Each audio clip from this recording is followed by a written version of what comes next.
Hello दोस्तों, नमस्कार, राम राम, जय हिंद सभी प्यारे बच्चों को। एक बार फिर आप सभी का स्वागत है आपके अपने ऑनलाइन एजुकेशनल प्लेटफॉर्म पे। जहां पर दोस्तों आज से मैं एक नई सीरीज शुरू कर रहा हूं जिसमें मैं प्रहार करने वाला हूं अंतिम। एओसी के अंदर पूछे जाने वाले 50 जीके के क्वेश्चनों पर मैं अंतिम प्रहार करूंगा दोस्तों। और अंतिम प्रहार में मैं एक चीज आपको बता देता हूं। पहले मैं हिस्ट्री से बनने वाले हिस्ट्री के तीनों पार्ट, एंशियंट, मिडाइवल और मॉडर्न के जितने भी इंपॉर्टेंट बातें बनेगी उन पर प्रहार करेंगे। उनको हम एमसीक्यू के रूप में हम कवर करने वाले हैं। फिर उसके बाद अगर मैं बात करता हूं दोस्तों तो याद रखिए, फिर हम पढ़ेंगे ज्योग्राफी। और ज्योग्राफी के बाद मैं आपको पॉलिटी और लास्ट में एक करंट अफेयर की महामैराथन सीरीज का जैसे वादा किया था वो करवाने वाला हूं। तो दोस्तों आपके सामने जैसा कि लिखा हुआ है, मैं सबसे पहले अंतिम प्रहार की बात करता हूं दोस्तों। और अंतिम प्रहार में हम जीके फिर आज पढ़ रहे हैं, उसके बाद हमें जीके को पढ़ने की जरूरत नहीं पड़ेगी। बस इन्हीं चीजों को थोड़ा डेप्थ में लेकर चलूंगा, थोड़ा गहराई के साथ लेकर चलेंगे दोस्तों। और आप इन्हीं चीजों को बस कवर कर लीजिएगा, यहाँ से आपके क्वेश्चन ऑलमोस्ट कवर होने का हो जाएंगे, ऐसा मैं प्रयास करूंगा दोस्तों। चलिए, अंतिम प्रहार है 21 मई 2023 को टारगेट किया है। एमसीक्यू बेस्ड क्लास रहेगी दोस्तों। और आप मुझे जानते हैं, मैं प्रवीण सुथार आपके लिए हर रोज जीके और जीएस के सेशन लेकर आता हूं। चलिए दोस्तों, आगाज करने वाले हैं आज के अपने इस जबरदस्त सेशन का, जिसमें हमारा पहला क्वेश्चन आपके सामने दिया गया है। देखिएगा, पहला क्वेश्चन है प्यारे बच्चे, आंसर करने का आप लोग काम करेंगे। देखते हैं कितने बच्चे इस क्वेश्चन का आंसर कर पाएंगे। फटाफट से जितने विद्यार्थी जुड़े हुए हैं एक बार सेशन को लाइक और शेयर कर दीजिएगा। फिर हम बात करने वाले हैं दोस्तों हमारे आज के जबरदस्त क्वेश्चनों के बारे में।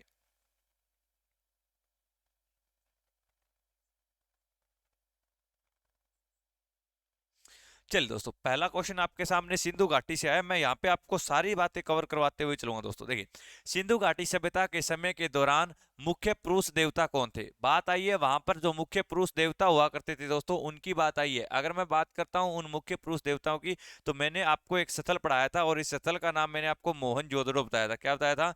मैंने आपको जो स्थल पढ़ाया दोस्तों, इस स्थल का नाम आपको पढ़ाया था मैंने मोहनजोदड़ो। अगर मैं बात करता हूं इस मोहनजोदड़ो की, तो ये पाकिस्तान के अंदर पड़ता है। और यहीं से दोस्तों मैंने आपको बताया था पशुपति नाथ की मूर्ति हमें प्राप्त हुई।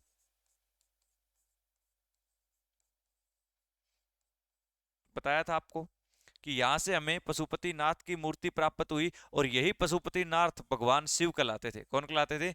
भगवान शिव। तो इसके अंदर जिस ऑप्शन के अंदर लिखा हुआ है पशुपति नाथ, या जिस ऑप्शन के अंदर प्यारे बच्चों आपका मेंशन किया हुआ है महादेव को, ऑप्शन नंबर ए में किया हुआ है, तो ऑप्शन नंबर ए हमारा क्या हो जाएगा? बिल्कुल राइट आंसर। अब बात आई है सिंधु घाटी सभ्यता की, कुछ बातें समझिए दोस्तों। अगर मैं बात करूं इसका सबसे पहला स्थल कौन सा खोजा गया, तो हम आंसर करेंगे इसका पहला स्थल हड़प्पा था। कौन सा था प्यारे बच्चों? हड़प्पा। और हड़प्पा की खोज 1921 में दयाराम साहनी नाम के एक व्यक्ति ने की थी। और यह स्थल हमें 1921 में रावी नदी के किनारे मिला। हड़प्पा से दोस्तों एक इंपॉर्टेंट क्वेश्चन आता है, R37 कब्रिस्तान।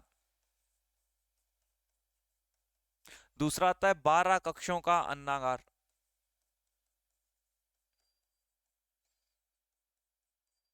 चलिए, अगर मैं बात करता हूं दोस्तों मोहनजोदड़ो की, तो यहां से पशुपतिनाथ की मूर्ति, एक कांस्य धातु से बनी हुई मूर्ति भी मिली, जिसमें एक बालिका नृत्य करती हुई दिखाई गई। क्या था? एक बालिका नृत्य करते हुए दर्शाई गई थी। तो वो भी प्यारे बच्चों हमें मोहनजोदड़ो से मिली। मोहनजोदड़ो से क्वेश्चन आता है, इसका मतलब क्या होता है? आंसर कर देंगे, मृतकों का टीला होता है। इसका मतलब क्या होता है? मृतकों का टीला होता है। क्वेश्चन आएगा, बताइए मोहनजोदड़ो की सबसे प्रसिद्ध इमारत।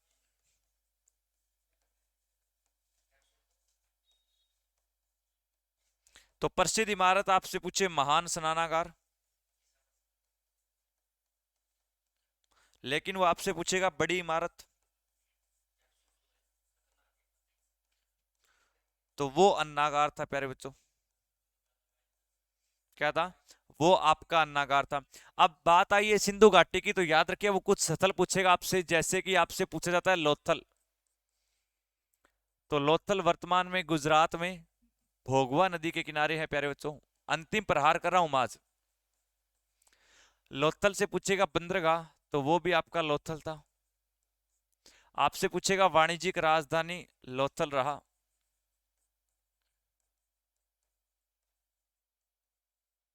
चलिए, कुछ और चीजें समझिएगा दोस्तों। लोथल की बात है, गुजरात में आपसे स्थल पूछेगा तो आंसर करेंगे रंगपुर, और दूसरा स्थल पूछे तो धोलावीरा। दोनों के दोनों कहां से मिले? गुजरात से मिले। एक स्थल आपका और आता है चहुंदड़ो। और प्यारे बच्चों, चहुंदड़ो जो है ये सिंधु नदी के किनारे पाकिस्तान में है।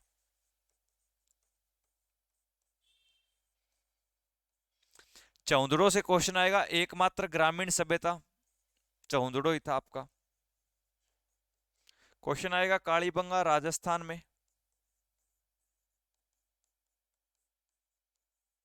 कौन सी नदी पर? घग्गर नदी पर। और यहां से क्वेश्चन आएगा अग्नि वेदियों के साक्ष्य, या अग्नि के साक्ष्य, या हवन कुंड के साक्ष्य। कालीबंगा का मतलब पूछे काले रंग की चूड़ियां हो जाएगा। सिंधु घाटी सभ्यता कैसी सभ्यता थी? कांस्य युगीन सभ्यता थी। यानी इसमें किस धातु का प्रयोग हुआ था? कांस्य धातु का। और कांसा कैसे मिलता है? तांबे और टीन से। तांबे और टीन को जब मिलाया जाता है तो आपकी कांसा धातु बनती है। दूसरा क्वेश्चन आएगा किस प्रकार की थी? तो ये एक नगरीय सभ्यता थी। कैसी सभ्यता थी दोस्तों? सर ये एक नगरीय सभ्यता हुआ करती थी, यह एक शहरी सभ्यता हुआ करती थी। फिर आपसे पूछेगा राखी गढ़ी, आंसर कर देंगे हरियाणा स्टेट में, और हरियाणा में हिसार में। फिर आपसे पूछेगा बनावली या बनवाली, ये भी हरियाणा स्टेट के फतेहाबाद में। फिर आपसे पूछेगा रोपड़ प्यारे बच्चों, और रोपड़ कहाँ पे है? पंजाब में, सतलुज नदी के किनारे। उत्तरी स्थल पूछे मांदा, आंसर कर देंगे। दक्षिणी स्थल दाइमाबाद, आंसर कर देंगे प्यारे बच्चों। पूर्वी स्थल आपसे पूछे आलमगीरपुर हिंडन नदी के किनारे, और पश्चिमी स्थल पूछे तो सूत कांगेडोर, प्यारे बच्चे आंसर कर देंगे। चलिए दोस्तों, ये बातें सारी इंपॉर्टेंट है, आपको याद रखनी। चलिए बढ़ते हैं नेक्स्ट क्वेश्चन की तरफ।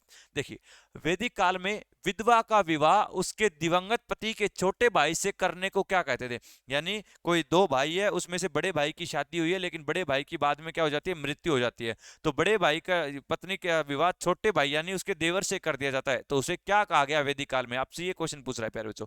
देखिएगा, बताइए क्या वो अनुलोम विवाह कहलाता है? प्यारे बच्चों समझिएगा, अनुलोम विवाह क्या होता है? अनुलोम विवाह क्या होता है? जब उच्च वर्ग का पुरुष, क्या होगा? जब उच्च वर्ग का पुरुष निम्न वर्ग की स्त्री के साथ शादी करेगा, निम्न वर्ग की स्त्री से शादी करेगा। यानी एक पैसे वाला लड़का एक गरीब लड़की से शादी कर लेगा तो वो कौन सा कहलाएगा? अनुलोम। प्रतिलोम में उल्टा हो जाएगा। इसमें क्या होगा?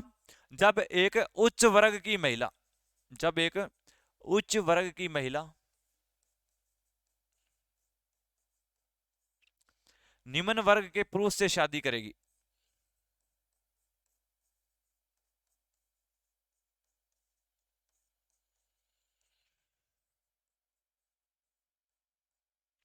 तो शादी कर लेगी तो वो क्या कहलाएगा? प्रतिलोम विवाह।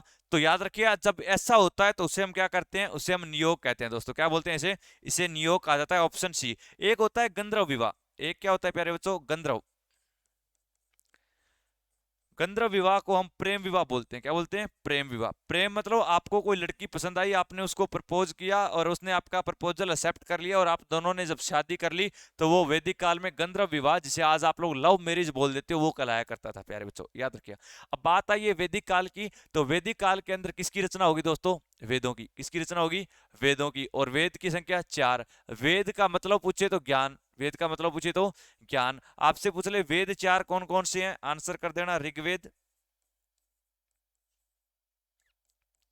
दूसरा सामवेद, तीसरा यजुर्वेद प्यारे बच्चों,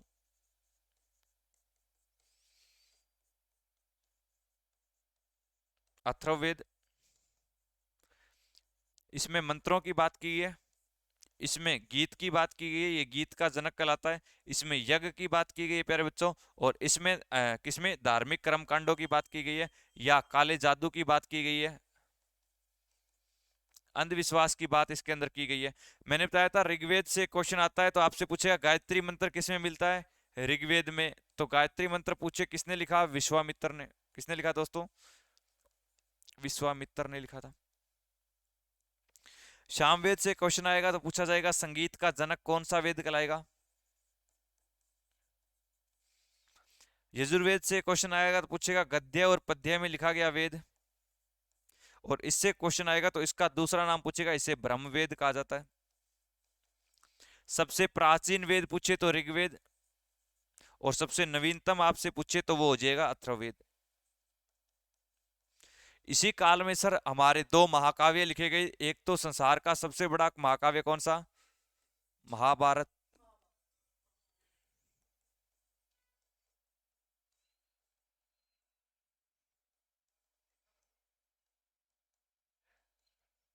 महाभारत युद्ध पूछे तो 950 बीसी। दूसरा नाम पूछे जय संहिता। दूसरा महाकाव्य रामायण। और दोस्तों रामायण लिखी थी वाल्मीकि ने। चलिए, ये इंपॉर्टेंट बातें हैं जो आपके वैदिक काल से पूछी जा सकती है दोस्तों, मोस्ट इंपॉर्टेंट बातें हैं, इन बातों को इंपॉर्टेंट को नोट करते हुए चलेंगे। चलिए, बात समझ में आई होगी तो आगे बढ़ते हैं नेक्स्ट क्वेश्चन पे। ये देखिए आपका नेक्स्ट क्वेश्चन, मनुस्मृति मुख्यतः किससे संबंधित है? बात हुई है यहाँ पे मनुस्मृति की, बताइएगा प्यारे बच्चों, कमेंट करिए फटाफट, मैं एक बार आपके कमेंट्स देख लेता हूँ। प्यारे बच्चों फटाफट कमेंट करके बताइएगा इसका आंसर जो है वो क्या होगा।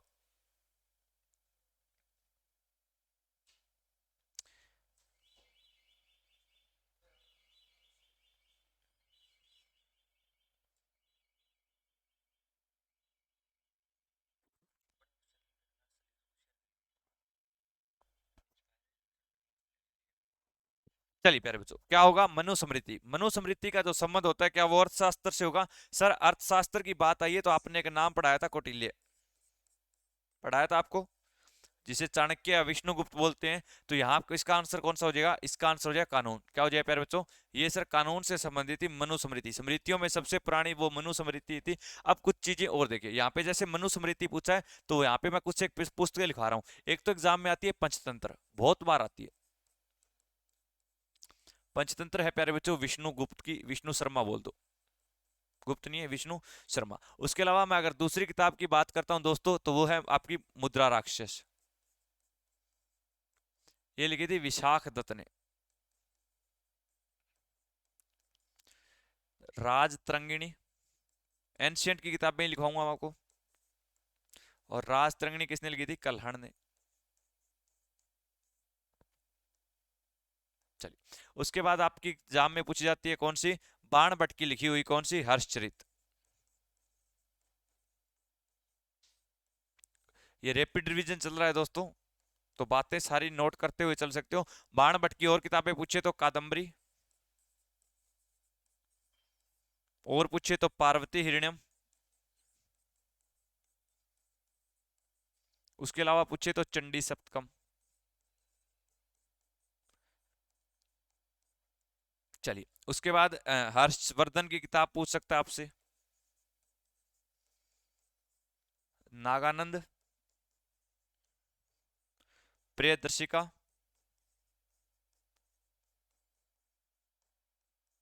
रत्नावली। चलिए, उसके बाद अगर आपसे किताब पूछेगा दोस्तों तो वो आपसे पूछेगा कालिदास, जिसे भारत का शेक्सपियर कहा जाता है। कालिदास की किताबें समझिएगा, सबसे पहले मेघदूतम, रघुवंशम, कुमार संभवम,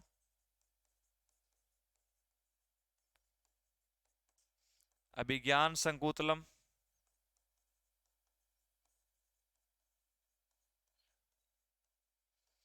मालविका अग्निमित्रम।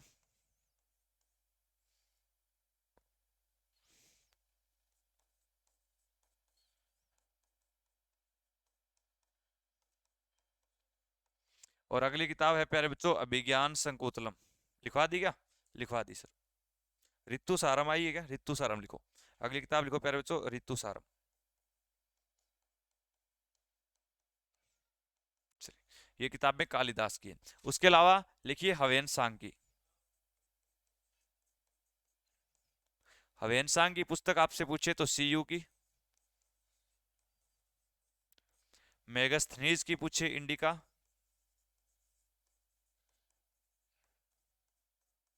मेगस्थनीज की पूछे प्यारे बच्चों कौन सी हो जाएगी? इंडिका हो जाएगी। कौन सी हो जाएगी? इंडिका। ये इंपॉर्टेंट किताबें हैं जो एग्जाम में आपकी एंशियंट से पूछी जाती है, तो ये एंशियंट की किताबें प्यारे बच्चों आपको लिखवाई। चलिए नेक्स्ट क्वेश्चन की तरफ।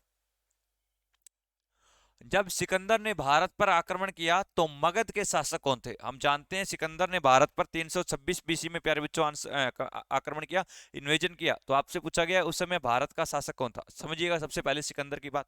चलिए, अगर मैं बात करता हूं दोस्तों सिकंदर की, तो आपसे पूछा जाएगा ये कहाँ का शासक था। आप लोग आंसर करेंगे सर ये मकदूनिया का शासक था। कहाँ का शासक था? मकदूनिया का। अगर मैं बात करता हूं सिकंदर के बारे में, तो आपसे पूछा जा सकता है सिकंदर ने आक्रमण किया था कब? 326 बीसी में। और 326 बीसी में जब इसने आक्रमण किया तो वो नंदवंश हुआ करता था। और उस समय नंदवंश का अंतिम शासक महापद्म कौन था? धनानंद था। कौन था? धनानंद। तो याद रखिएगा उस समय यहाँ का जो आक्रमणकारी था प्यारे बच्चों, वो कौन था? तो हम आंसर करेंगे वो कौन था आपका? तो वो था सर उस समय धनानंद। चलिए अब बात समझिए, कुछ इंपॉर्टेंट बात बता रहा हूं मैं, यहाँ से अगर क्वेश्चन आया तो एग्जाम में क्या आएगा। देखिए, धनानंद उस समय अंतिम शासक हुआ करता था प्यारे बच्चों, और चंद्रगुप्त मौर्य के जो गुरु हुआ करते थे, वो गुरु बनने से पहले वो धनानंद के पास जाते हैं तक्षशिला से, और उसे जाकर कहते हैं कि सिकंदर नाम का एक व्यक्ति जो है उसने विश्व विजेता या फिर दुनिया को जीतने का सपना देखा और वो बढ़ रहा है भारत की तरफ। लेकिन धनानंद ने इनकी बातों पर गौर नहीं किया और इनका अपमान करके वहां से निकाल दिया था। इसी चीज का बदला लेते हैं और यहाँ पर धनानंद का विनाश होगा। कुछ चीज समझिएगा आप लोग। 326 बीसी में इसने आक्रमण कर दिया। धनानंद यहाँ का अंतिम शासक था। तो आपसे अगर पूछे नंदवंश का अंतिम शासक कौन था, तो वो धनानंद था। लेकिन आपसे पूछे नंदवंश का संस्थापक कौन था, तो नंदवंश का अगर आपसे दोस्तों संस्थापक पूछ ले तो महापद्म था। कौन था? महापद्म। वैसे ही अगर आपसे शिशुनाग वंश का संस्थापक पूछे तो शिशुनाग था। मौर्य वंश का पूछे तो चंद्रगुप्त मौर्य संस्थापक हो जाएगा। और अगर मैं बात करूं हर्यक वंश की, तो प्यारे बच्चों हर्यक वंश में कौन था? बिंबिसार। कौन था? बिंबिसार था प्यारे बच्चों, बिंबिसार। एक क्वेश्चन और बनेगा आपसे हर्यक वंश से पूछा जाएगा, बताइए पितृहर्ता वंश किसे कहा गया? क्या पूछेगा आपसे? पितृहर्ता, यानी इसमें अपने ही बाप को मारकर गद्दी पर बैठने वाले शासक थे। ये वंश कौन सा कहलाया? पितृहर्ता वंश प्यारे बच्चों आपका कहलाया। चलिए, बात आई है किसकी? सिकंदर की। अब सिकंदर ने भारत पर आक्रमण किया तो इसने एक युद्ध भी लड़ा था। इस युद्ध का नाम था हाइडेस्पीज का युद्ध। इसे बोलते हैं झेलम का युद्ध, और इसी को बोलते हैं वितस्ता का युद्ध। दिखाई सही दे रहा है? और प्यारे बच्चों अगर मैं बात कर लेता हूं इसके बारे में, चलिए, तो इसकी अगर मैं बात कर लेता हूं प्यारे बच्चों, ये युद्ध जो है आपका कब लड़ा गया? तो आप लोग आंसर कर देंगे सर ये जो युद्ध लड़ा गया था, ये लड़ा गया था, कोई सन नहीं है इसके पास हमारा। अब ये किस किस के बीच में होगा? तो ये पंजाब के राजा पोरस के बीच में होगा, और पोरस के सामने कौन लड़ेगा? सिकंदर लड़ेगा, अलेक्जेंडर दी ग्रेट लड़ेगा। कौन जीतेगा सर? जिसके पास ज्यादा सेना होगी वो जीतेगा, और पोरस हार जाएगा। लेकिन प्यारे बच्चों सिकंदर की मृत्यु पूछेगा आपसे तो आप आंसर करेंगे सिकंदर की जो सर मृत्यु हुई थी वो 323 बीसी में हुई थी। मृत्यु कब हुई थी इसकी? 323 बीसी में। कहां पर हुई थी? बेबीलोन में हुई थी। इसकी मृत्यु कहां पर हुई थी? बेबीलोन में मृत्यु हुई थी। अगर आपसे पूछे सिकंदर का घोड़ा, तो घोड़े का नाम क्या था? बुक्का फेला। क्या नाम था? बुक्का फेला। और इसने कौन सा शहर बसाया था? तो सर इसने बुक्का फेला नाम का ही एक शहर बसाया था। सिकंदर का अगर आपसे दोस्तों सेनापति पूछ लिया जाए, तो सिकंदर का सेनापति कौन था? Seleucus Nicator. कौन था प्यारे बच्चों?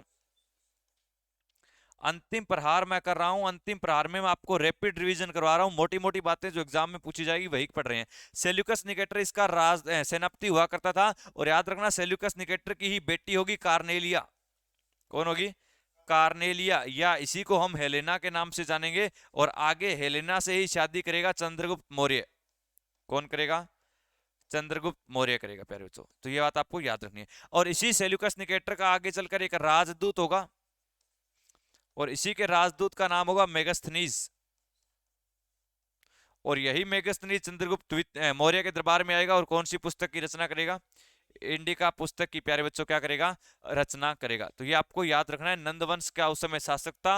नंदवंश का संस्थापक पूछे महापद्म नंद हो जाएगा प्यारे बच्चों। और अंतिम शासक पूछे धनानंद। धनानंद का विनाश किसने किया? एग्जाम में ये क्वेश्चन बन सकता है, बताइए अंतिम शासक का विनाश किसने किया? तो आप सिकंदर नहीं आंसर करेंगे, धनानंद अंतिम शासक था। इसका विनाश जो है वो चंद्रगुप्त मौर्य करेगा। कौन करेगा?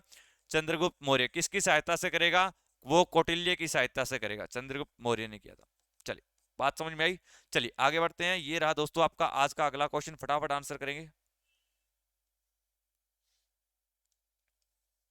बताइए, चीनी यात्री ह्वेनसांग ने किस विश्वविद्यालय में अध्ययन किया था? प्यारे बच्चों, अगर मैं बात करता हूं मगध, तो सर मगध जो है ये एक महाजनपद था। मगध जो है प्यारे बच्चों ये क्या था? एक सर महाजनपद हुआ करता था। और मैं मगध की बात करूं प्यारे बच्चों, आपसे वो पूछ सकता है, बताइए मगध की राजधानी कौन सी थी? तो आप लोग आंसर कर सकते हैं, सर इसकी राजधानियों में एक तो राजगिरी थी, दूसरी प्यारे बच्चों पाटलिपुत्र थी, और तीसरी राजधानी पूछे वैशाली थी।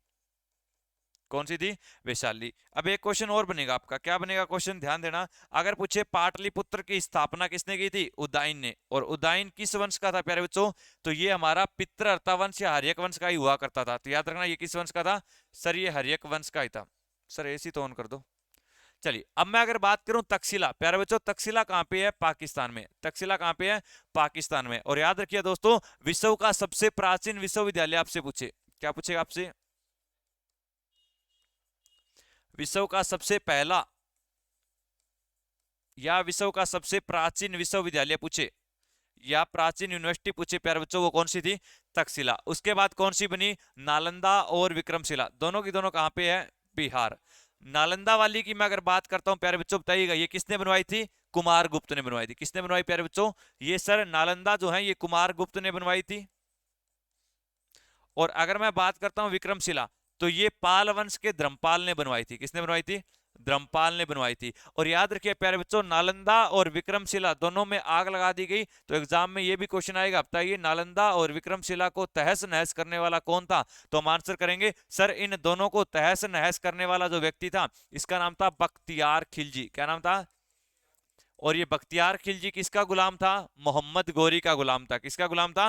मोहम्मद गोरी का। चीनी यात्री ह्वेनसांग, किसकी बात आई है? ह्वेनसांग। तो ह्वेनसांग ने कहां पर अध्ययन किया था? नालंदा में। कहां पर अध्ययन किया? नालंदा में। अब ह्वेनसांग का नाम आया प्यारे बच्चों, ह्वेनसांग से बनने वाली बातें समझिएगा आप लोग।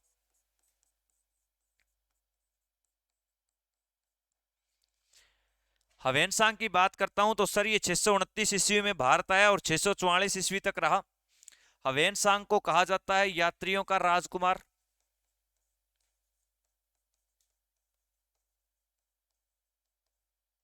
इसे क्या कहा जाता है? इसे कहा जाता है नीति का पंडित।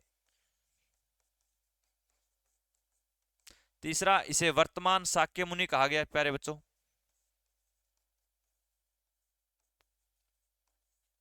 याद रखिएगा, ह्वेनसांग ने भारत में आके प्यारे बच्चों एक पुस्तक लिखी, या भारत के बारे में एक पुस्तक में वर्णन किया, जिसका नाम था सी यू की। क्या नाम था? सी यू की। सी यू की को हिंदी में बोलते हैं पाश्चात्य संसार के लेख। ह्वेनसांग का नाम आया दोस्तों, तो याद रखिएगा सर ये 630 से लेकर 644 तक रहा था। 630 से लेकर, सॉरी 634, 634 तक तो रहा था ये नालंदा में। और नालंदा में इसने किस धर्म का अध्ययन किया? बौद्ध धर्म का। जितने भी चीनी भारत आए हैं तो वो सारे किस धर्म का अध्ययन करने आए हैं? बौद्ध धर्म। प्यारे बच्चों यहाँ पर एक क्वेश्चन और बनेगा, बताइए कमेंट करिएगा प्यारे बच्चों, भारत आने वाला पहला चीनी यात्री कौन था? फटाफट कमेंट करके मेरे प्यारे बच्चों छापिएगा, चीनी यात्री कौन था जो सबसे पहली बार भारत आया था? ह्वेनसांग दूसरा था प्यारे बच्चों, ह्वेनसांग ना कर देना आप लोग। चलिए, ह्वेनसांग ने पुस्तक भी लिखी और आपसे पूछा जाएगा ये किस राजा के दरबार में रहा था? तो हम आंसर करेंगे सर ये हर्षवर्धन के दरबार में रहा था। और अगर आपसे पूछे ये हर्षवर्धन के दरबार में कब से कब तक रहा, तो 634 से लेकर 644 तक। कब से कब तक रहा? 634 से लेकर प्यारे बच्चों 644 तक जो है वो इनके ही दरबार में रहा था प्यारे बच्चों। बात समझ में आई यहाँ तक? अगर बात समझ में आई है तो एक बार कमेंट सेक्शन में सारे के सारे थम्स अप करने का काम करेंगे। यहाँ तक किसी भी विद्यार्थी को कोई दिक्कत, कोई ऐसी बात जो ना समझ में आई हो? आगे बढ़े दोस्तों। चलिए, ये रहा अगला क्वेश्चन, फटाफट आंसर छापिए। ये तो हो गया आपका। चलिए नेक्स्ट क्वेश्चन ये रहा, बुद्ध की मृत्यु किस रूप में जानी जाती है? महात्मा बुद्ध की मैं बात करूं, जिनका जन्म प्यारे बच्चों 563 बीसी में नेपाल के कपिलवस्तु के समीप पड़ने वाले लुम्बिनी ग्राम में हुआ, और जिन्हें लाइट ऑफ एशिया या एशिया का ज्योतिपुंज कहा जाता है दोस्तों। तो आपसे पूछा है बुद्ध की मृत्यु, तो अगर मैं बात करता हूं दोस्तों, यहाँ पे कुछ नाम लिखे हुए हैं। एक तो लिखा हुआ है परित्याग। परित्याग पूछे आपसे तो वो था घर का त्याग। वो क्या था? घर का त्याग था प्यारे बच्चों। और घर का त्याग पूछे आपसे, या पूछे महाभिनिष्क्रमण। क्या पूछे आपसे? महाभिनिष्क्रमण। प्यारे बच्चों महाभिनिष्क्रमण जो है इसे क्या कहा जाता है? सर 29 वर्ष की आयु में घर छोड़ना, 29 वर्ष की आयु में घर का त्याग करना क्या कहलाया प्यारे बच्चों? महाभिनिष्क्रमण कहलाया। दूसरा महापरिनिर्वाण, तो महापरिनिर्वाण होता है मृत्यु। क्या होता है? मृत्यु। और अगर आपसे पूछे धर्म चक्कर परिवर्तन क्या होता है, पहला उपदेश देना। बौद्ध धर्म में जब इन्होंने अपना पहला उपदेश दिया, और प्यारे बच्चों हम जानते हैं इन्होंने पहला उपदेश अपना सारनाथ में दिया था क्या, और सारनाथ में बैठे हुए 5 ब्राह्मणों को जब इन्होंने पहली बार ज्ञान की बात बताई तो इन्हीं को सिद्धार्थ से महात्मा बुद्ध या गौतम बुद्ध के नाम से जाना लगा। और निर्वाण क्या होता है प्यारे बच्चों, तो निर्वाण क्या कहलाएगा बताइएगा कमेंट करके फटाफट। तो वो क्या होता है, ज्ञान प्राप्ति होता है क्या, बताइए बताइए। निर्वाण जो होता है वो क्या ज्ञान प्राप्ति होता है, बताइए कमेंट करके। चलिए अब महात्मा बुद्ध की बात आई है प्यारे बच्चों, समझिए कुछ बेसिक सी बातें। जन्म पूछेगा आपसे, पक्का पूछेगा।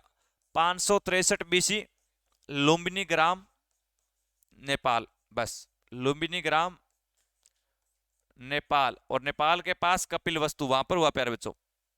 अगली बात समझिए, पिता का नाम पूछेगा, सुधोधन कर देना।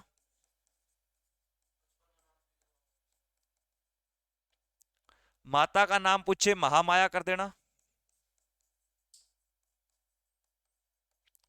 पत्नी का नाम पूछे तो यशोधरा कर देना। अगर बेटे का नाम पूछे तो राहुल कर देना। और पूछे शादी किस वर्ष में हुई थी, तो 16 वर्ष की आयु में। अगर आपसे पूछे इनके बचपन का नाम, सिद्धार्थ, तो इनके बचपन का नाम प्यारे बच्चे सिद्धार्थ था। 29 वर्ष की आयु में घर त्याग, महाविनिष्क्रमण कहलाया।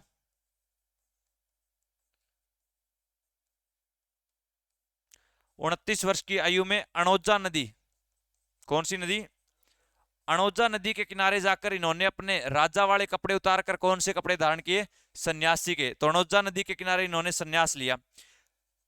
6 सालों तक भटकते रहे। 35 वर्ष की आयु में ज्ञान प्राप्ति हुई। और 35 वर्ष की आयु में इन्हें जिस जगह ज्ञान प्राप्त हुआ वो बोध गया कहलाया, बिहार में पड़ता है। पीपल का वृक्ष था। और नदी पूछे तो निरंजना नदी, निरंजना नदी के किनारे ज्ञान की प्राप्ति चैत्र वैशाख पूर्णिमा की रात को हुई थी। और चैत्र वैशाख पूर्णिमा की रात को इनकी मृत्यु हुई थी प्यारे बच्चों। इसीलिए बौद्ध धर्म में एक ही महत्वपूर्ण त्योहार मनाया जाता है, कौन सा, तो वो आपका यही त्योहार हो जाएगा, वो आपका यही त्योहार हो जाएगा। चलिए दोस्तों आगे बढ़ते हैं और बात करते हैं हम किसके बारे में, तो हम बात करने वाले हैं अगले पॉइंट पर, समझिएगा चीज को। अगला पॉइंट आपसे क्या कहता है, देखिए 35 वर्ष की आयु में इन्हें ज्ञान प्राप्त हो चुका है। अब ये अपना क्या करेंगे, ज्ञान देंगे। और सबसे पहला ज्ञान इन्होंने सारनाथ में दिया था 5 ब्राह्मणों को। चलिए उसके बाद आपसे पूछेंगे सर्वाधिक उपदेश इन्होंने कहां पर दिए, तो अपने सर्वाधिक उपदेश इन्होंने कहां पर दिए थे, श्रावस्ती में। कहां पर दिए प्यारे बच्चों, श्रावस्ती। और श्रावस्ती किसकी राजधानी रही थी, कौशल की। किसकी राजधानी रही, तो सर श्रावस्ती जो है ये कौशल की ही राजधानी हुआ करती थी प्यारे बच्चों, ये आप लोग बात याद रखें। फिर आपसे कई बार पूछा जाता है कि बताइए महात्मा बुद्ध की मृत्यु, तो मैंने बताया महात्मा बुद्ध की जो मृत्यु है वो कहां पे हुई थी, कुशीनगर में हुई थी। कुशीनीरा बोले चाहे कुशीनगर बोले प्यारे बच्चों, तो इसी कुशीनगर में, कुशीनगर कहां पे, उत्तर प्रदेश में। उत्तर प्रदेश में किस जिले में, देवरिया जिले में। कुशीनगर में इनकी प्यारे बच्चों मृत्यु हुई थी। और मृत्यु पूछे किस शासक के समय हुई, तो आंसर कर देना अजात शत्रु के समय। किसके समय, अजात शत्रु के समय। आपसे पूछा जाएगा कितनी बौद्ध महासंगीति या कितनी बुद्धिस्ट काउंसिल हुई, तो हम आंसर करेंगे बौद्ध महासंगीतियां टोटल 4 हुई, जैन 2 हुई थी, ये हमारी 4 हुई। 4 में पहली पूछेगा किसके समय हुई, अजात शत्रु के समय हुई थी प्यारे बच्चों। किसके समय, अजात शत्रु के समय।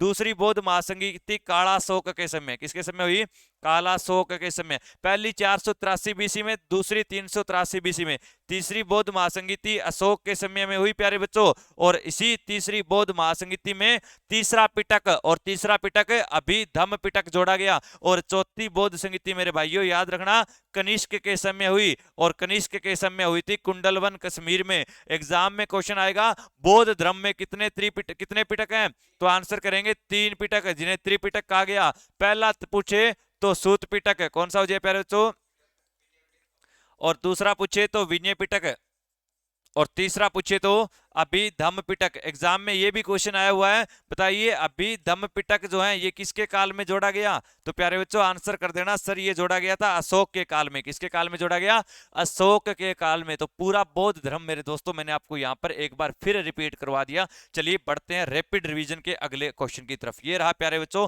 रैपिड रिवीजन का अगला क्वेश्चन, फटाफट आंसर करेंगे आप लोग। चंद्रगुप्त मौर्य किसका संरक्षक था? जैन धर्म, बौद्ध धर्म, भक्ति संप्रदाय या ब्राह्मण धर्म? तो प्यारे बच्चों वो किस धर्म का संरक्षक था? तो वो जैन धर्म का था या बौद्ध धर्म का था? दो ही ऑप्शन आपके सामने, बताइए बताइए प्यारे बच्चों, वो किस धर्म का संरक्षक था? फटाफट आंसर करेंगे।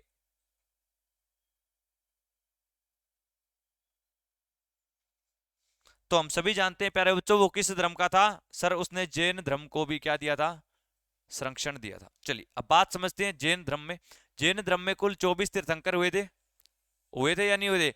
और इसमें पहले तीर्थंकर कौन माने जाते हैं? ऋषभ देव माने जाते हैं। याद रखिए दोस्तों, जैन धर्म के जो संस्थापक हैं वो ऋषभ देव माने जाते हैं। इसमें कुल 24 गुरु हुए, इन्हीं गुरुओं को तीर्थंकर के नाम से जाना गया। ऋषभ देव के दो बेटे हुआ करते थे, एक का नाम भरत था, दूसरे का नाम गोमटेश्वर था। गोमटेश्वर जो है इसी की सबसे ऊंची प्रतिमा कर्नाटक के श्रवण बेलगोला नामक स्थान। और याद रखिए प्यारे बच्चों, ये कर्नाटक का श्रवण बेलगोला नामक वो स्थान है दोस्तों जहां पर चंद्रगुप्त मौर्य जाकर अपना क्या करेगा? प्राण त्याग देगा। आप याद रखिएगा, एक जैन धर्म में एक विधि होती है जिसका नाम होता है संलेखना विधि, या जिसे हम संथारा विधि बोलते हैं। इसके अंदर क्या होता है सर? इसके अंदर प्यारे बच्चों क्या होता है, एक व्यक्ति जो है वो अपने आप को एक रूम के अंदर बंद कर लेता है, और उस रूम के अंदर ना पीने का पानी होता है, ना खाने के लिए कुछ भोजन होता है, और वो वहां पर तड़पता हुआ भगवान का ध्यान लगाता है और तड़पते तड़पते अपने प्राण को त्याग कर देता है। आज भी ऐसा जैन धर्म के अंदर देखा गया दोस्तों। तो इसी विधि को संलेखना या संथारा विधि कहा जाता था। और आपसे यह भी क्वेश्चन पूछा जाएगा, चंद्रगुप्त की मौर्य की मृत्यु किसके कारण हुई? तो आप आंसर करेंगे संलेखना विधि के कारण। कहां पर हुई? कर्नाटक के श्रवण बेलगोला। और कर्नाटक के श्रवण बेलगोला में किसकी सबसे ऊंची मूर्ति? तो हम आंसर करेंगे ऋषभ देव के दूसरे बेटे, जिसका नाम क्या था? गोमटेश्वर। और गोमटेश्वर का दूसरा नाम पूछे, बाहुबली। बाहुबली में कितने हाथियों का बल था? 200 हाथियों का बल था प्यारे बच्चों, ये बात आप लोग याद रखेंगे। चलिए बढ़ते हैं नेक्स्ट क्वेश्चन की तरफ। ये रहा नेक्स्ट क्वेश्चन प्यारे बच्चों। अगर कोई चीज मेरे भाइयों समझ में ना आए तो आप लोग कमेंट कर देना, मैं आपके कमेंट बीच में देखते हुए चलूंगा। पानीपत के दूसरे युद्ध में कौन पराजित हुआ और कौन जीता? पानीपत का प्यारे बच्चों दूसरा युद्ध है, पहले आपको यह पता होना चाहिए, 5 नवंबर 1556। सर 5 नवंबर 1556 को पानीपत की दूसरी लड़ाई लड़ी गई, जिसमें एक साइड लड़ रहा था मुगल शासक अकबर। अकबर खुद नहीं था, अकबर का सेनापति बताऊंगा मैं। और दूसरी साइड लड़ रहा था हेमू। कौन लड़ रहा था प्यारे बच्चों? हेमू। अकबर का आपसे सेनापति पूछा जा सकता है, और अकबर का सेनापति प्यारे बच्चों कौन था? बैरम खान। कौन था प्यारे बच्चों? बैरम खान। और हेमू जो है प्यारे बच्चों इस युद्ध में हार को प्राप्त हुआ, और इसमें कौन जीत गया था? बैरम खान जीत गया था। और याद रखिएगा, सबसे कम उम्र की मैं अगर बात करता हूं, या मात्र 14 वर्ष की आयु में अकबर को क्या कर दिया गया? गद्दी पर बिठा दिया गया। अब बात आई है किसकी? हेमू की। बात समझिए, हेमू से क्वेश्चन क्या आएगा? आपसे पूछा जाएगा हेमू का मकबरा कहां पे है प्यारे बच्चों। और हेमू का मकबरा पूछेगा तो आप लोग आंसर कर देंगे पानीपत। कहां पे है? पानीपत। दूसरा क्वेश्चन क्या आएगा? दिल्ली की गद्दी पर बैठने वाला अंतिम हिंदू। तो दिल्ली की गद्दी पर बैठने वाला अंतिम हिंदू कौन था? तो वो भी आपका हेमू या हेमचंद्र विक्रमादित्य था। अगर आपसे पूछे अंतिम विक्रमादित्य कौन था, तो अंतिम विक्रमादित्य भी कौन हो जाएगा? तो वो भी हमारा हेमू। पूछा जाएगा कितने विक्रमादित्य कुल हुए, आंसर कर देंगे 14 विक्रमादित्य। अगर आपसे पूछ ले हेमू का संबंध कहां से था, तो सर इसका संबंध रेवाड़ी हरियाणा से था। ये क्या काम करता था? तो गद्दी पर बैठने से पहले ये नमक बेचा करता था। ये सर एक नमक का व्यापारी हुआ करता था। अब बात आई है प्यारे बच्चे अकबर की, समझिएगा कि सर अकबर जो है वो क्या था? बिल्कुल छोटा सा बच्चा हुआ करता था, जिसका जन्म राणा वीर साल के यहाँ अमरकोट नामक दुर्ग पर हुआ था। लेकिन प्यारे बच्चों इधर मृत्यु हो जाती है हुमायूं की, और हुमायूं की मृत्यु होती है कहां से? शेर मंडल की लाइब्रेरी से गिरने के कारण। और इधर गद्दी खाली देख लेता है हेमू, और हेमू गद्दी खाली देखता है तो कब्जा करने का काम करता है। और इधर इस बात की सूचना पहुंचती है बैरम खान तक। जब बैरम खान को पता चला कि हेमू नाम के एक हिंदू ने वहां पर कब्जा कर लिया है, तो बैरम खान जो है वो पंजाब के कलानौर नामक स्थान पर ही अकबर का राज्य अभिषेक कर देता है दोस्तों। और फिर यहाँ पे लड़ा जाता है पानीपत का दूसरा युद्ध, जिसमें अहम रोल निभाया था बैरम खान ने। अकबर तो सिर्फ नाम मात्र का ही था। और पानीपत का दूसरा युद्ध 1556 में जीतकर अकबर का दोबारा राज्य अभिषेक किया गया। और याद रखिए 1556 से लेकर 1605 तक अकबर ने दिल्ली सल्तनत पर शासन किया प्यारे बच्चों, ये बहुत इंपॉर्टेंट बात है। तो पानीपत के दूसरे में हेमू बैरम खान से पराजित हुआ, बिल्कुल सही बात है सर। ऑप्शन नंबर ए ही प्यारे बच्चों हमारा क्या हो जाएगा यहाँ पे? राइट आंसर हो जाएगा। महाराणा प्रताप अकबर से पराजित हुआ था। महाराणा प्रताप अकबर से पराजित जरूर हुआ, लेकिन प्यारे बच्चों किस युद्ध में? हल्दी घाटी के युद्ध में। में। कौन सा युद्ध? हल्दी घाटी का युद्ध प्यारे बच्चों। और कमेंट करके बताना हल्दी घाटी का युद्ध कब हुआ, तो आप आंसर करेंगे 1576 में हुआ था। बाज बहादुर अकबर से पराजित हुआ, जयमल बैरम से। इन दोनों ऑप्शनों को प्यारे बच्चों यहाँ पे आप लोग छोड़ दो। अब अकबर की बात आई है तो कुछ बातें समझिएगा। आपसे अकबर के बारे में एक क्वेश्चन बनता है, बताइए अनपढ़ शासक। तो मुगल साम्राज्य में अनपढ़ शासक कौन था? अकबर ही था प्यारे बच्चे। कौन था? अकबर था। अकबर से क्वेश्चन आएगा तो जजिया कर का अंत किसने किया? जजिया का अंत अकबर ने। अगर आपसे पूछे अकबर से एक क्वेश्चन और, तो इसके दरबार में नवरत्न हुआ करते थे। क्या हुआ करते थे? नवरत्न, जिसमें बिरबल भी था। बिरबल के अलावा मैं बात करूं, मुल्ला दो प्याजा, तानसेन था, और मान सिंह का आपने नाम सुना होगा, टोडरमल का आपने नाम सुना होगा दोस्तों। वो सारे के सारे इसी के क्या हुआ करते थे? दरबारी हुआ करते थे। अकबर की बात आई है प्यारे बच्चों, तो एक क्वेश्चन एग्जाम में और आता है, बताइएगा अकबर का संबंध किस स्थान से रहा? तो फतेहपुर सीकरी से। और फतेहपुर सीकरी से संबंध रहा क्योंकि ये किसका अनुयायी था? सलीम का अनुयायी हुआ करता था, और इसीलिए इसने अपने बेटे का नाम भी किसके नाम पर रखा? सलीम के नाम पर रखा। अकबर से क्वेश्चन आएगा तो अकबर का मकबरा प्यारे बच्चे आपसे पूछ लेगा, तो अकबर का मकबरा कहां पे है? सिकंदरा में है। और सिकंदरा कहां पे है प्यारे बच्चों? उत्तर प्रदेश में। प्यारे बच्चे एक क्वेश्चन और आता है, आगरा के अंदर एक तो पड़ता है ताजमहल और दूसरा आगरा में पड़ता है लाल किला। तो आपसे पूछा जाएगा आगरा का लाल किला किसने बनवाया? तब हम आंसर करेंगे सर वो अकबर ने बनवाया। किसने बनवाया? अब लाल किले दो है बेटा, एक लाल किला जो है वो दिल्ली में पड़ता है, जो शाहजहां ने बनवाया, सारे जानते हैं। लेकिन दूसरा लाल किला मेरे भाइयों वो कहां पे है? आगरा में है। तो क्वेश्चन आएगा आगरा के लाल किले का निर्माण करवाने वाला शासक कौन था? पहली बात तो ये मत बोल देना, बहुत पिटूंगा कि क्वेश्चन ही गलत है। पहली बात बोल रहा हूं, अगर ये बोला तो भाई उल्टा करके धो डालूंगा, पहले बता रहा हूं। अब देखो इसका क्या हो जाएगा? आगरा लाल किला हो जाएगा। मैंने बात बता दी है, ये क्वेश्चन आपका आर्मी जीडी में बहुत बार रिपीट हुआ है, हाईलाइट कर लीजिएगा। ये बातें इंपॉर्टेंट है, आगे अकबर पढ़ाऊंगा वहां पे और बातें आई। अगले क्वेश्चन की ओर बढ़ते हैं प्यारे बच्चों, ये रहा अगला क्वेश्चन। चलिए इसमें पहले एक बात और समझ लो, पानीपत की बात आई है प्यारे बच्चों। पानीपत के तीनों युद्ध यहीं पे समझ ही लो। फिर पानीपत का पहला युद्ध प्यारे बच्चों आपसे पूछे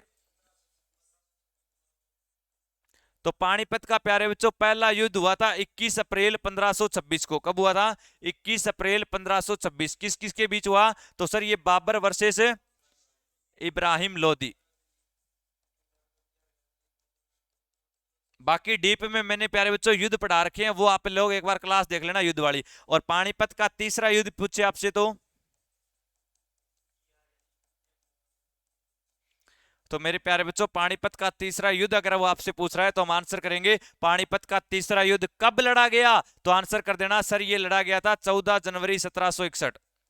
और 14 जनवरी 1761 को पानीपत की तीसरी लड़ाई अहमद शाह अब्दाली वर्सेस मराठे। और मराठाओं का नेतृत्व कौन कर रहा था? सदाशिव राव भाऊ। और मराठों का तोपची कौन था? इब्राहिम शाह गारदी। ये हार गए थे और ये जीत गए थे भाई। चलिए अगला क्वेश्चन ये रहा प्यारे बच्चों, आज का हमारा अगला क्वेश्चन, फटाफट आंसर करिएगा। रैपिड रिवीजन, रैपिड रिवीजन आज हम कर रहे हैं। लीजिए प्यारे बच्चों क्वेश्चन आपके सामने है, बताइएगा राजद्रोही गतिविधियों पर अंकुश लगाने के लिए रोलेट एक्ट। प्यारे बच्चे रोलेट एक्ट 1919 में दूसरा नाम पूछे काला कानून, ना अपील ना दलील ना वकील। तो पूछा गया है द्वारा ब्रिटिश भारतीय सरकार को निम्न में से कौन सी शक्ति दी गई? तो शपथी जब्त करना? बिल्कुल नहीं सर। तो मुकदमे के बिना गिरफ्तार करना और जेल भेजना। ऑप्शन नंबर प्यारे बच्चे कौन सा राइट होगा? बी हो जाएगा। अगर मैं बात करूं आपात स्थिति, बिल्कुल नहीं सर। तो प्यारे बच्चे जब रोलेट एक्ट आया तो रोलेट एक्ट का दूसरा नाम काला कानून था, और काले कानून के अंदर क्या था? आप सिर्फ शक के आधार पर गिरफ्तार किए जा सकते थे, आपको यह भी वो नहीं बताएंगे कि आपको क्यों गिरफ्तार किया गया है। और जब तक ब्रिटिश शासन चाहेगा तब तक आपको जो है दोस्तों कैद कर कर रखा जाएगा। इसी का ही विरोध प्यारे बच्चों किया गया था। चलिए याद रखिए। एक क्वेश्चन आपसे, बताइए 1909 में कौन सी घटना घटी थी? प्यारे बच्चे कमेंट करके बताइए 1909 में कौन सी घटना घटी। मेरे जितने भी विद्यार्थी जुड़े हुए हैं, सुरेंद्र बोल रहे हैं रीजनिंग की क्लास लो। भाई रीजनिंग की क्लास मैंने ले ली है 7 से 8, टाइम पे पहुंचा करो।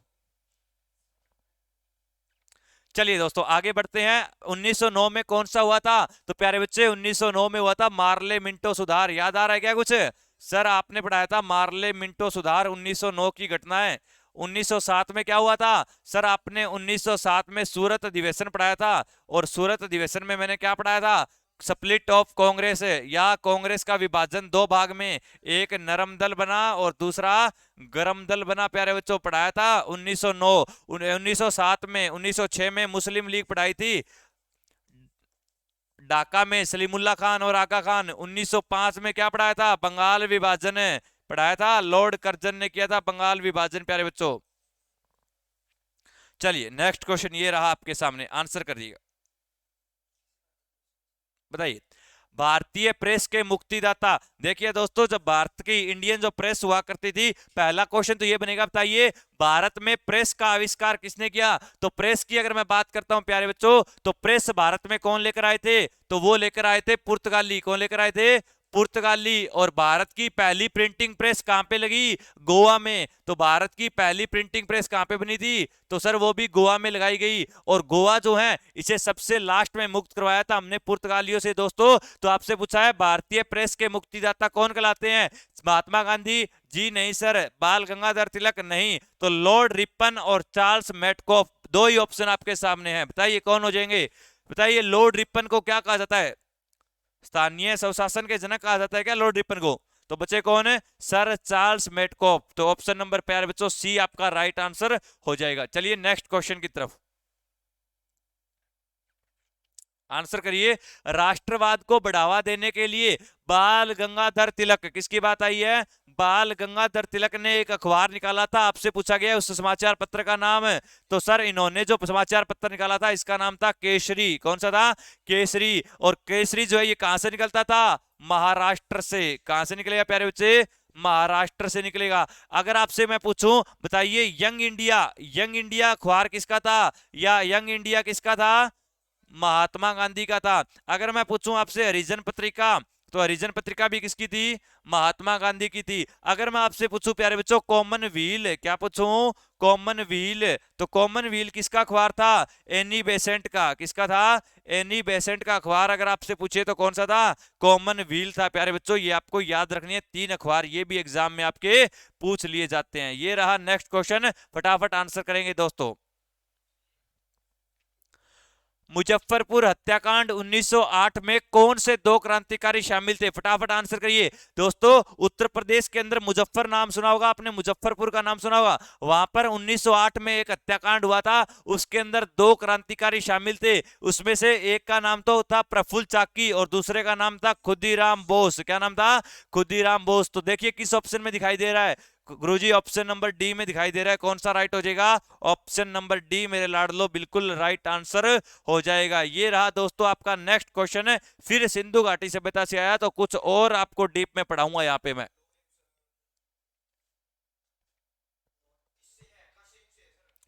सर मेरा सेंटर पंजाब बठिंडा है, मैं फायरमैन से हूं। कोई बात नहीं है सुरेंद्र कुमार जी, चिंता ना कीजिए आप, फटाफट आंसर करेंगे मेरे लाडलो। इसका आंसर जो है वो क्या हो जाएगा बता दीजिएगा।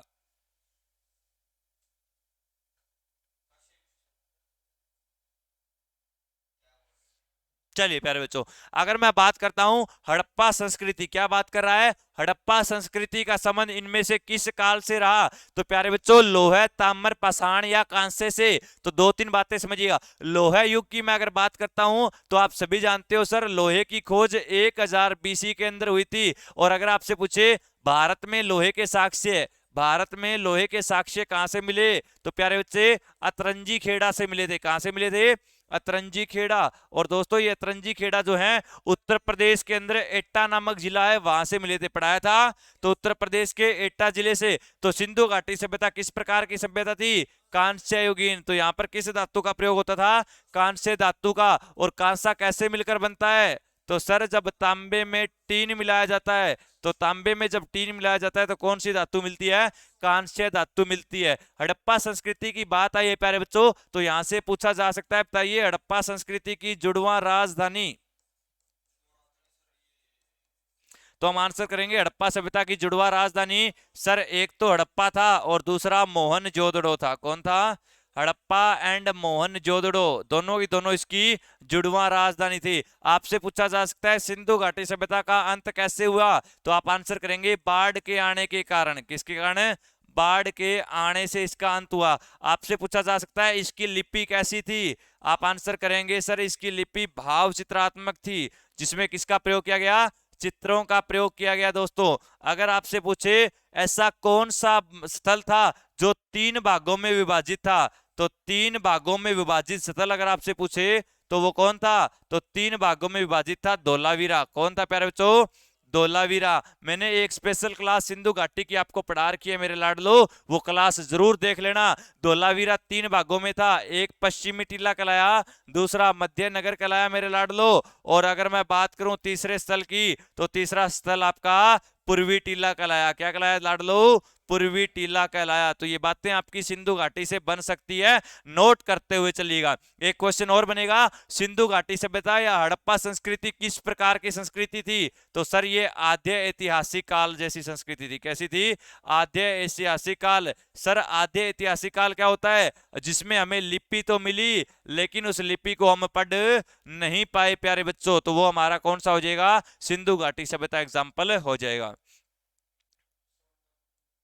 चलिए प्यारे बच्चों, सोमनाथ मंदिर को 1025 में किसने लूटा था, फटाफट आंसर करेंगे। मैंने आपको पढ़ाया था भारत के अंदर पहला मुस्लिम आक्रमण 712 में हुआ, उसके बाद दूसरा महत्वपूर्ण आक्रमण महमूद गजनवी ने 1001 से लेकर प्यारे बच्चों 1027 तक इसने लगातार 17 आक्रमण किए। समझिएगा इस चीज को, सबसे पहले पता होना चाहिए सोमनाथ का मंदिर कहां पे पड़ता है, गुजरात में। कब आक्रमण हुआ, 1025 में।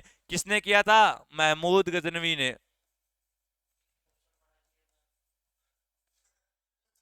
महमूद गजनी ने 1001 से लेकर प्यारे बच्चे 1027 पर भारत पर कितने आक्रमण किए, 17 बार, और 17 के 17 बार इसकी क्या हुई थी, जीत। इस बात की जानकारी हमें किसने दी, तो एक इतिहासकार थे जिसका नाम था हेनरी एलियट। क्या नाम था, हेनरी एलियट था प्यारे बच्चों। और इसका 1025 वाला इंपॉर्टेंट है। अब एक बात और समझिएगा, आपसे पूछेगा महमूद गजनवी के साथ भारत कौन आया, अल बरूनी भारत आया। कौन सी किताब लिखी, किताब उल हिंद। इसी का दूसरा नाम पूछे प्यारे बच्चों, तहकीक ए हिंद। पूछे अल बरूनी से तो संस्कृत भाषा व पुराणों का अध्ययन है, संस्कृत और पुराणों का अध्ययन करने वाला पहला मुसलमान है।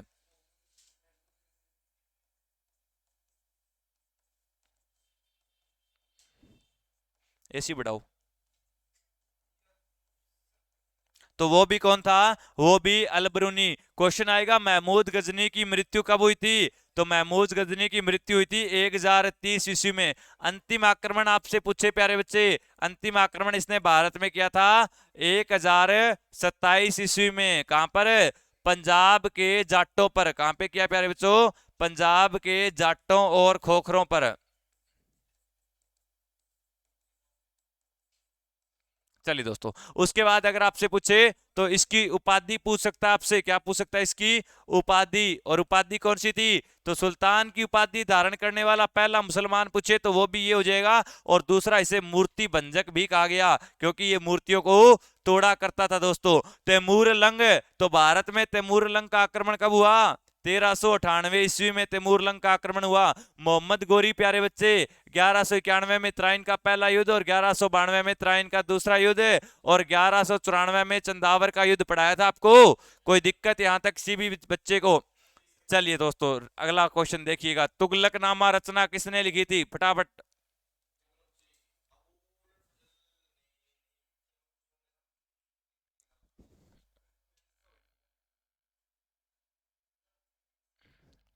भाई सुरेंद्र एसएससी जीडी ही ज्वाइन करिएगा।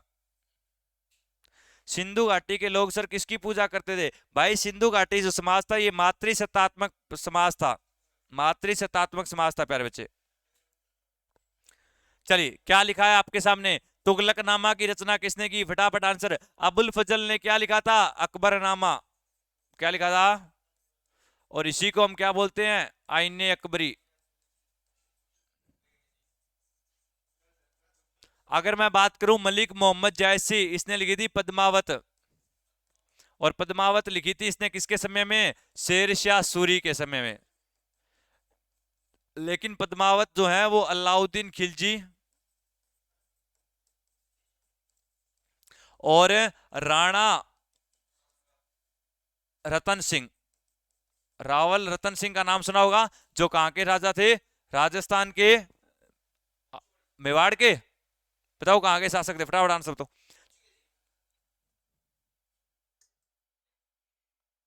चलिए, अब बचा अमीर खुसरो। अमीर खुसरो को क्या कहा जाता है प्यारे बच्चों?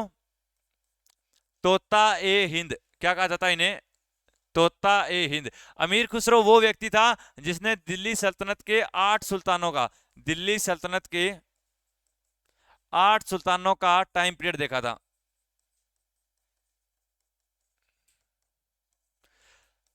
होमवर्क देता हूं मैं, मैंने तीनों ऑप्शन आपको एक्सप्लेन कर दिए प्यारे बच्चों। अब आपको ये बताना है तुगलकनामा। तुगलकनामा किताब जो है प्यारे बच्चे, ये लिखी जाएगी तुगलक वंश के राजा के संबंधित है। और तुगलकनामा का संबंध जो है वो गयासुद्दीन तुगलक से रहेगा। किससे रहेगा?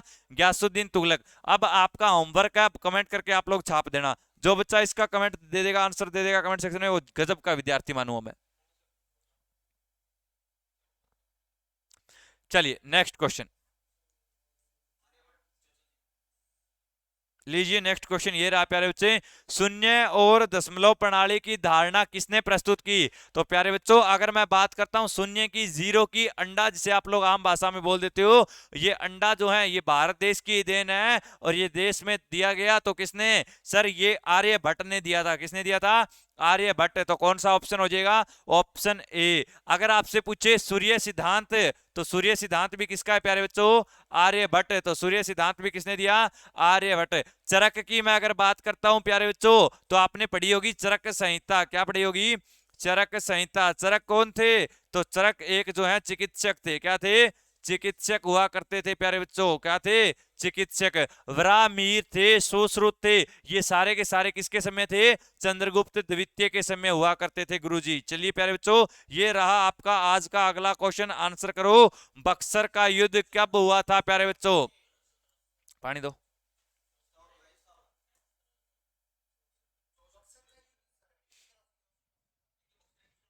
प्लस।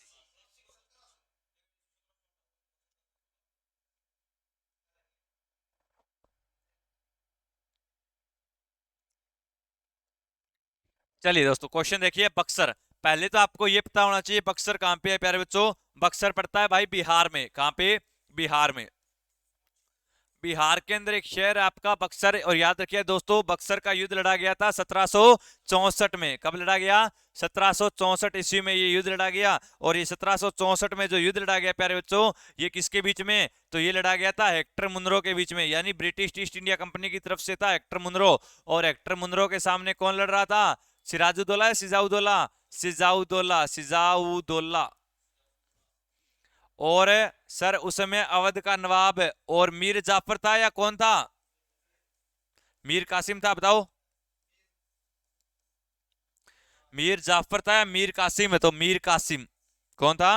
मीर कासिम था। तो ये आपको याद रखना, इसमें हेक्टर मुनरो की जीत हुई। 1757 में कौन सा युद्ध लड़ा गया? प्लासी का युद्ध। कौन सा युद्ध था प्यारे बच्चों? प्लासी का युद्ध लड़ा गया। और प्लासी का जो युद्ध लड़ा गया ये 1757 में ये लड़ा गया किसके बीच? ये ब्रिटिश ईस्ट इंडिया कंपनी यानी रॉबर्ट क्लाइव। पढ़ते नहीं हो मेरे भाई? Robert Clive. और रॉबर्ट क्लाइव के सामने कौन लड़ेगा? सिजाउद्दौला या सिराजुद्दौला? तो सर उसमें लड़ेगा सिराजुद्दौला। सिराजुद्दौला की हार होगी और रॉबर्ट क्लाइव जीत जाएगा। कभी फुर्सत मिली तो बताऊंगा, घर का भेदी लंका ढाए, घसीटी बेगम की कहानी यहाँ पे सुनाऊंगा प्यारे बच्चों, अगर कभी इतिहास पढ़ने का मौका मिला मुझसे आपको।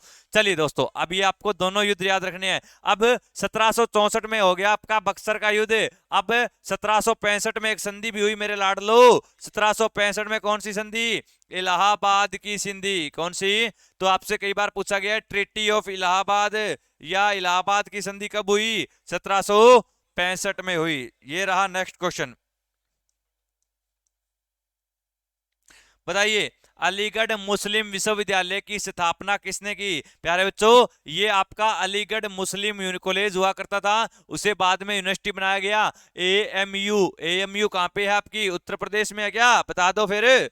चलिए, तो इसकी स्थापना किसने की थी? तो इसकी स्थापना करने वाले जो शख्स हुआ करते थे, इनका नाम था सर सैयद अहमद खान। और सर सैयद अहमद खान ने इसकी क्या की? स्थापना। मौलाना आजाद कौन थे? भारत के प्रथम शिक्षा मंत्री कौन थे? तो भारत के पहले शिक्षा मंत्री प्यारे बच्चों यही हुआ करते थे। और कमेंट करके बताइए प्यारे बच्चों, मौलाना आजाद की मैं बात करता हूं तो इनके नाम पर शिक्षा दिवस मनाया जाता है। जो बच्चा ये कमेंट करके बताएगा शिक्षा दिवस, शिक्षक दिवस 5 सितंबर है, लेकिन मैंने पूछा शिक्षा दिवस, आंसर करो नवंबर के महीने में कौन सा दिन होता है बताओ।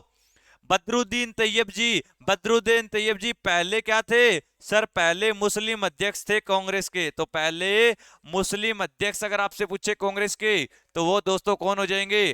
तो वो कांग्रेस के पहले मुस्लिम अध्यक्ष बदरुद्दीन तैयब जी थे प्यारे बच्चों। तो अब मुझे आप लोग ये बताओ शिक्षा दिवस कब मनाया जाता है?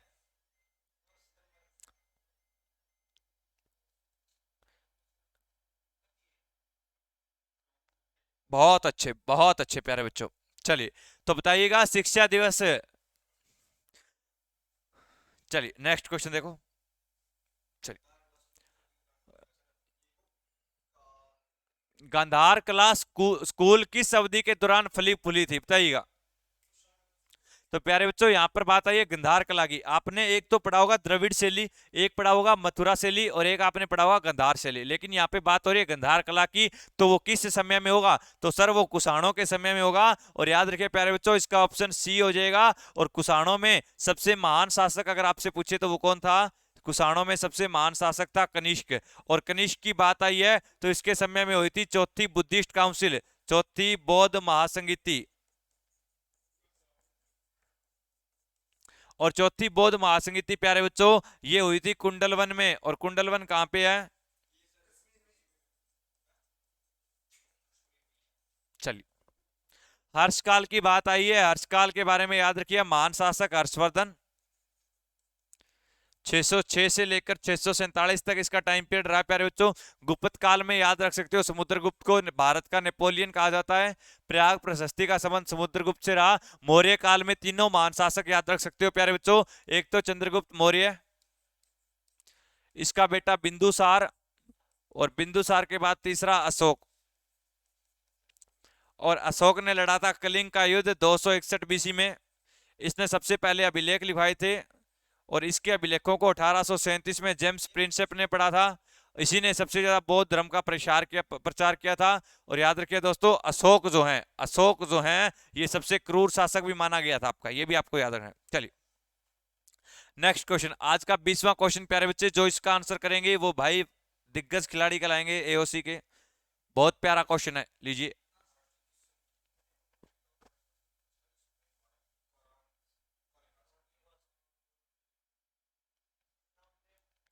फटाफट आंसर करिए लाडलो, क्वेश्चन आपके सामने है।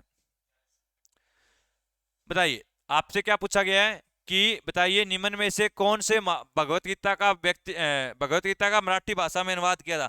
किस व्यक्ति ने किया था बता दो।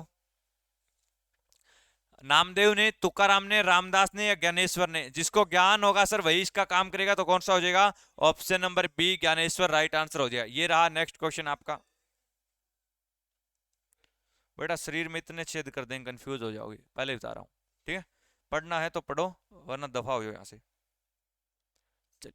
किस राष्ट्रीय नेता को साइमन कमीशन विरोधी आंदोलन, प्यारे बच्चे साइमन कमीशन आया था 1928 की बात की थी मैंने आपको, और बताया था लाला लाजपत राय।